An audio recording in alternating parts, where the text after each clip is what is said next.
ചിത്രത്തിൽ വൃത്തകേന്ദ്രം ഓയും കോൺ A Q B ഡിഗ്രിയുമാണ്. നമ്മളോട് കാണാൻ ആവശ്യപ്പെട്ടത് കോൺ എ പി ബി ആണ്. എ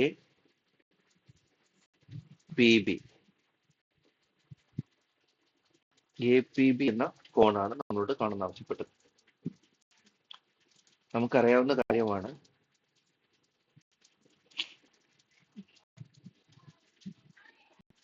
ഈ കോൺ 110 ആണെങ്കിൽ കോൺ എ ക്യു ബി തന്നിട്ടുണ്ടായിരുന്നു.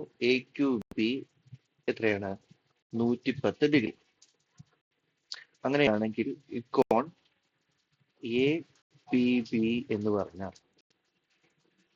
ചിത്രത്തിൽ കാണുന്ന എ ക്യു ബി പി എന്ന് പറയുന്നത് ചക്രീയ ചതുർഭുജമായതുകൊണ്ട് എതിർകോണുകളുടെ തുക 180 ഡിഗ്രി ആയിരിക്കും. ഇത് 110 ഡിഗ്രി ആയതുകൊണ്ട് 180 മൈനസ് 110, അതായത് 70 ഡിഗ്രി എന്ന് കിട്ടി. ഈ കോണിന്റെ അളവ് 70 ഡിഗ്രി. അങ്ങനെയാണെങ്കിൽ കേന്ദ്ര കോണാണ് അടുത്ത് കാണാൻ ആവശ്യപ്പെടുന്നത്. കോൺ എ ഒ ബി. നമുക്കറിയാം ചാപത്തിലെ കോണിന്റെ ഇരട്ടിയായിരിക്കും കേന്ദ്ര കോൺ. സോ 140 ഡിഗ്രി എന്ന് കിട്ടും.